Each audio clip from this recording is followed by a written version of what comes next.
ہم خداوند کی روشنی میں چلے، روشنی میں چلے۔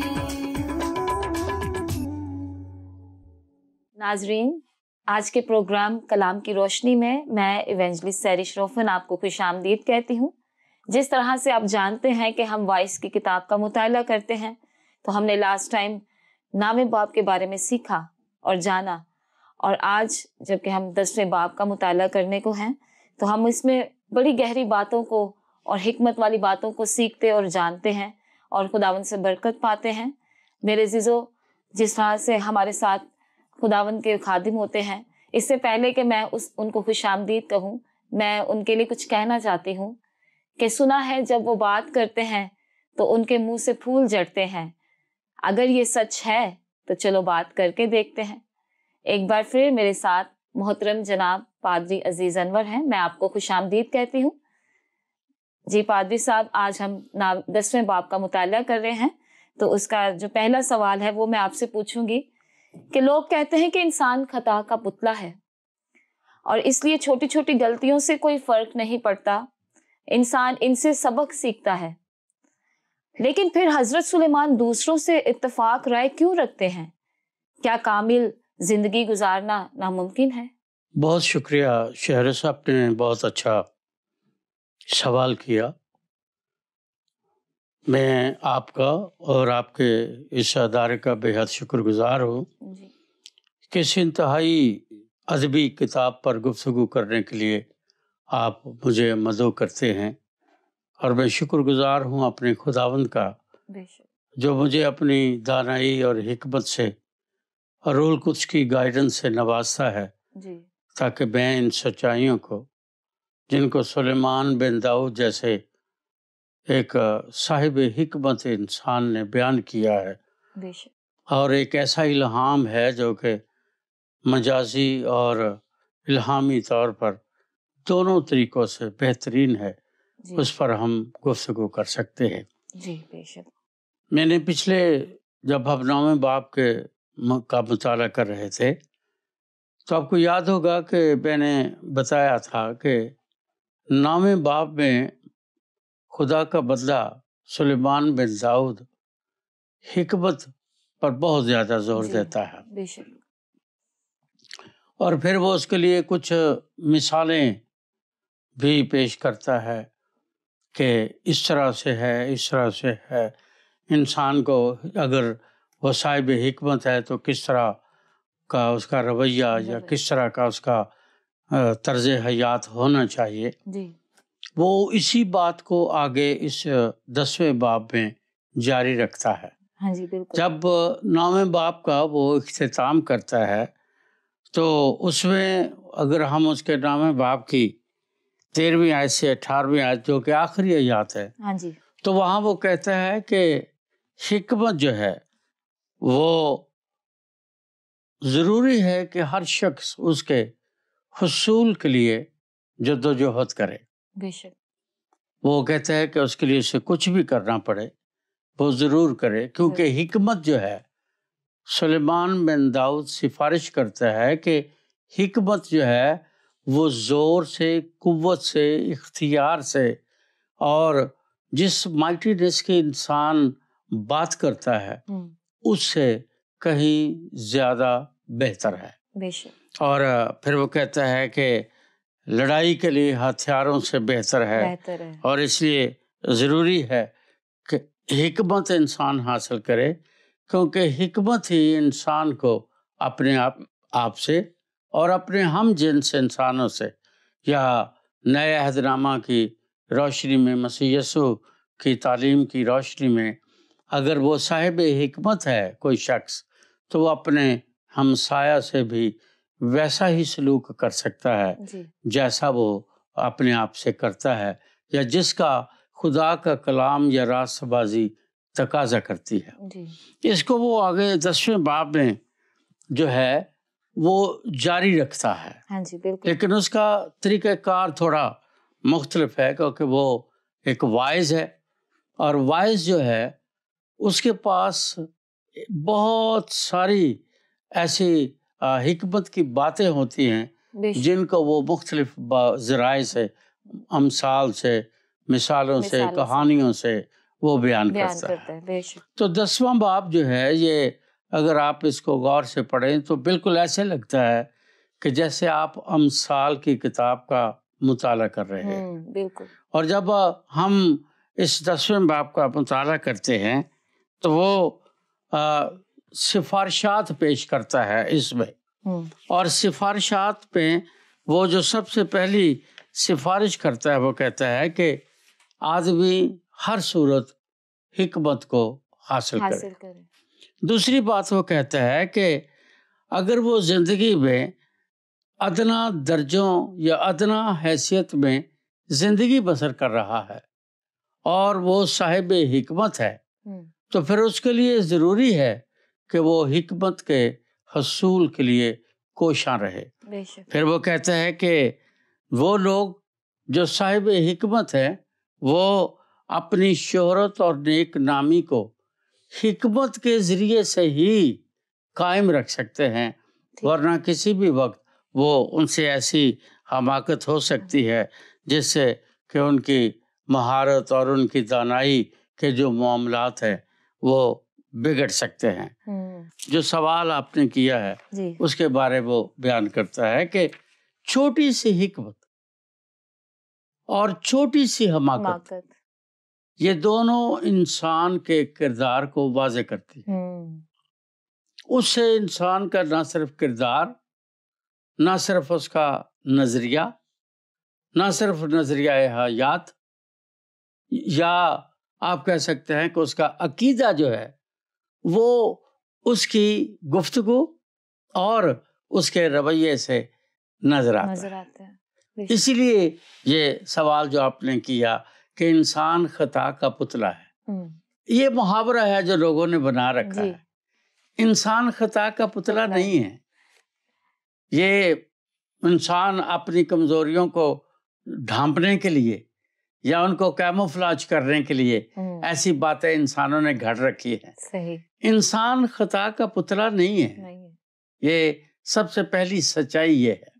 اس کی وجہ یہ ہے کہ جب خدا نے تخلیق کائنات کی تو خدا نے کائنات کو اپنے تخیل سے شکل اور وجود دیا، پر آدم کو اس نے اپنے ہاتھ سے شکل اور وجود دیا۔ تخیل میں اور ہاتھ سے بنائی ہوئی چیز میں فرق ہے۔ وہ یہ کائنات جو ہے ہمیں نظر آتی یہ اس کے تخیل کی پیداوار ہے، یعنی جو اس کے سب کانشیس میں یا لاشعور میں ہے اس نے کن کہا، اس کو وجود مل گیا اور وہ سامنے آ گیا۔ لیکن اس کے بعد پھر لکھا ہے اس نے زمین کی مٹی سے آدم کو اپنے ہاتھوں سے بنایا۔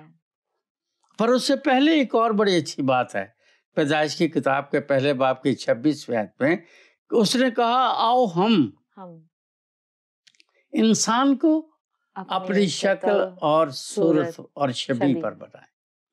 اب وہ انسان جو انسان خدا کی شکل، صورت اور شبیہ پر بنا ہے اس کو حماقت کا پتلا کہنا، اس کا مطلب یہ ہے کہ خدا کی کارگری میں ضعف پیدا کرنا یا کمزوری پیدا کرنے کے مترادف ہے، اور یہ غلط ہے۔ یہ بات ہے، خدا نے انسان کو اپنی شکل اور صورت سے بنایا ہے اور اپنے ہاتھوں سے اسے شکل اور صورت بخشی ہے، تراشا ہے۔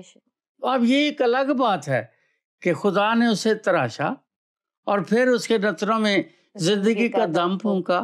اب خدا کا دم اس کے اندر ہے، اس کی شکل و شباہت، اس کے خد و خال وہ ہیں جو خدا نے اپنے ہاتھوں سے تراشے ہیں۔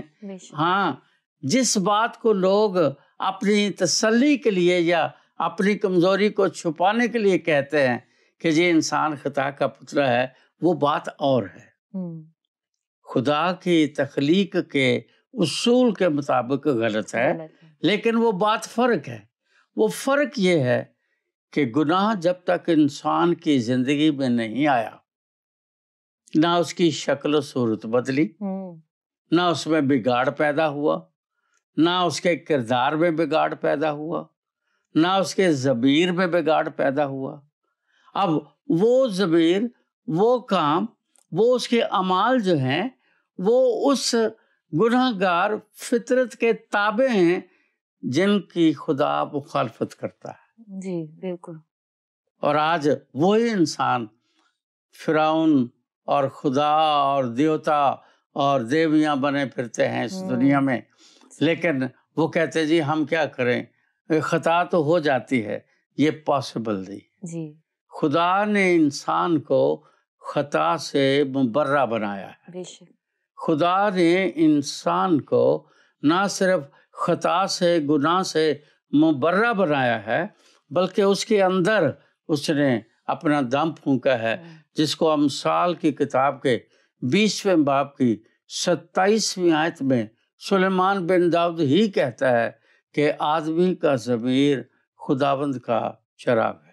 تو چونکہ بائبل مقدس یہ بتاتی ہے کہ خدا نے انسان کو گناہ کے بغیر یا لاخطا بنایا ہے، اب جس کو خدا نے لاخطا بنایا ہے وہ خدا کا پتلا کیسے ہو سکتا ہے؟ خطا کا پتلا۔ ہاں، یہ ہے کہ جب انسان اپنی خواہشوں کے تابع ہو کر، جس میں آنکھوں کی خواہش ہے، زندگی کی شیخی ہے، دنیا کی شیخی ہے، دنیا کی باتیں ہیں، جب ان کے تابع ہو جاتا ہے تو پھر وہ سمجھتا ہے کہ میرے پاس ایک عذر ہے کہ میں گناہ کے بغیر ہوں، یا گناہ میں کر سکتا ہوں کیونکہ میں خطا کا پتلا ہوں۔ یہ بات ٹھیک نہیں ہے۔ گناہ کا پتلا وہ ہے جب گناہ اس کی زندگی میں آتا ہے، اس سے پہلے گناہ اس کی زندگی میں نہیں ہے۔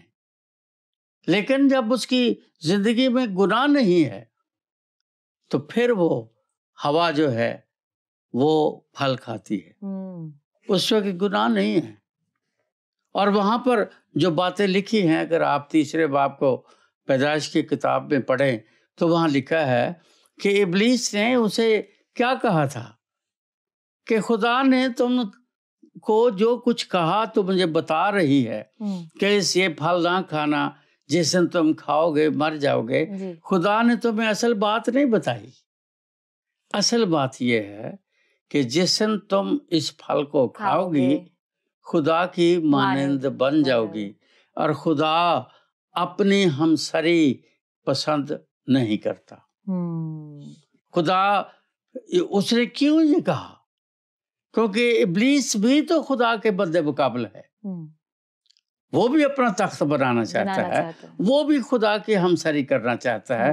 یہی نظریہ اس نے ہوا کے دماغ میں ڈالا، اور جب اس کے دماغ میں یہ بات آئی تو پھر اس نے سوچا اچھا یہ بات ہے کہ وہ ہمیں برابری کا حق نہیں دیتا جو آج دنیا کے بے شمار انسان مانگ رہے ہیں۔ خواتین مانگ رہی ہیں، بچے مانگ رہے ہیں، غلام مانگ رہے ہیں، دنیا کے لوگ ڈیموکریسی یا جمہوریت کے نام پر حقوق کی بات کر رہے ہیں، لیکن حقوق کے ساتھ فرائض کی کوئی بات نہیں کرتا۔ اس کا فرض کیا تھا کہ وہ باغ کا سب کچھ اختیار اس کو دیا گیا ہے، اس پھل سے دور رہے۔ یہ اس کے فرائض میں شامل ہے۔ اور وہاں لکھا ہے اس نے دیکھا، اور لکھا ہے آنکھوں کو خوشنما، پہلے روز دیکھتی ہے، پہلے اس کو خوشنما نہیں لگا، پھر اس نے دیکھا کہ عقل بخشنے کے لیے بہتر ہے۔ اب یہ باتیں اس وقت انسان کی زندگی میں آتی ہیں جب انسان کی زندگی میں گناہ کے لیے خواہش پیدا ہوتی ہے، اور اسی کو مقدس یعقوب کہتا ہے کہ جب خواہش حاملہ ہوتی ہے تو پھر گناہ جنتی ہے، اور جب گناہ بڑھ جاتا ہے تو پھر موت پیدا ہوتی ہے۔ اور یہی خدا نے ہوا سے کہا تھا۔ اس لیے لوگ صرف اپنی خطائیں، اپنی کمزوریاں چھپانے کے لیے کہ لوگ انہیں معاف کر دیں یا وہ اپنے ضمیر کو جواب دے سکے کہ کوئی بات نہیں، میں تو خدا کا پتلا ہوں، خدا نے انسان کو ایسا نہیں بنایا۔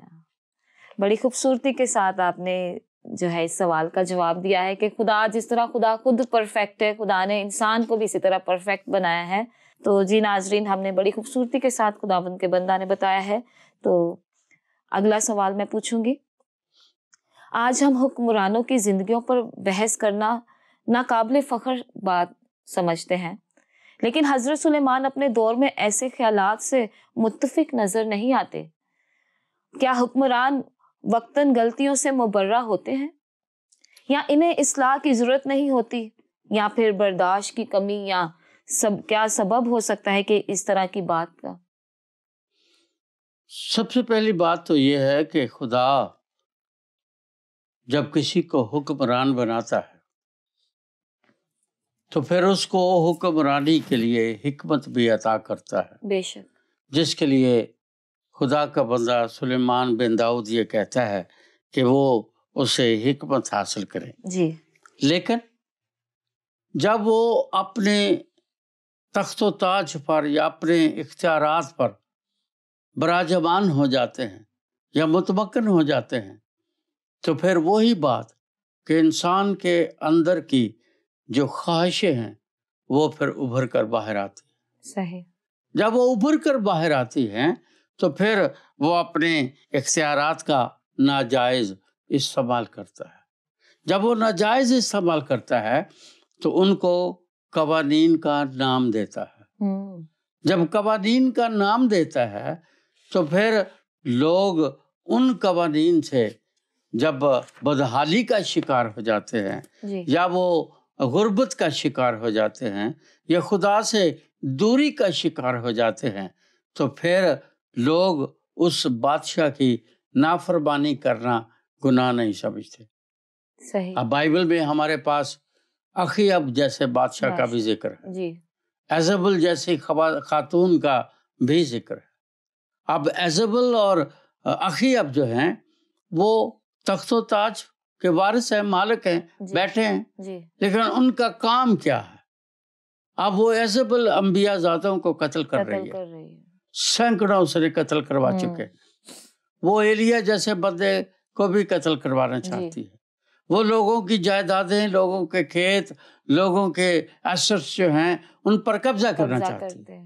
اب ایسے میں حکمت یہ ہے کہ آدمی ایسے بادشاہ سے، ایسے حکمران سے جو سلیمان بن داؤد کہتا ہے، وہ یہی ہے کہ وہ ان کے سامنے ایک ایسی زندگی بسر کرے کہ وہ ایک خاموش اور پرسکون زندگی گزار سکے، جو کہ بہت مشکل ہے. کیونکہ اگر وہ اپنے بادشاہ پر ایلیا کی طرح یا دیگر انبیاء کی طرح جب وہ بادشاہ کی نافرمانی کرتے ہیں تو وہ ان کو قتل کر سکتے ہیں، ان کو تباہ و برباد کر سکتے ہیں، ان کو ختم کر سکتے ہیں. میں پہلی بار جب کراچی میں آیا 1994 کی بات ہے، تو میں نے پہلے دن جو اخبار خریدا اس کے اوپر لکھا ہوا تھا کسی تنظیم کی طرف سے کہ ہمارے اتنے ہزار لوگ جو ہیں وہ لاپتہ ہیں یا مر چکے. صحیح. وہ درست ہے یا غلط ہے، وہ سیاسی بیان ہے، صحیح ہے، مجھے اس سے کوئی غرض نہیں. لیکن ایک بات میں نے سیکھی، وہ بات میں نے یہ سیکھی کہ جو لوگ اپنے ایمان اور اعتقاد پر، اپنے نظریات پر قائم رہتے ہیں انہیں آپ ان کے گھر جلا دیں، ان کو آپ جیل میں ڈال دیں، انہیں آپ قتل کر دیں، انہیں آپ جو مرضی کر لیں، وہ اپنے ایمان سے ذرا فرق میں پڑنے نہیں دیتے اور نہیں تبدیل ہوتے. حکمران کیسے بھی ہوں. اب فرعون کے دور میں بھی تو مسیحی وہاں اپنا کلیسیا یا اسرائیلی لوگ وہاں تھے. وہ 400 سال تک اس کے اس تسلط میں رہے اور اس کے جبر کو سہتے رہے. ایون یہاں تک کہ پہلوٹے بھی ان کے جو بچے اولاد نرینہ تھی ان کو بھی قتل کر دیا جانے لگا. اور اس وقت وہ لوگ جو وہاں موجود تھے انہوں نے فرعون کے خلاف آواز نہیں اٹھائی. اس کے ساتھ خدا نے پھر ان کی رہائی کا انتظام کیا.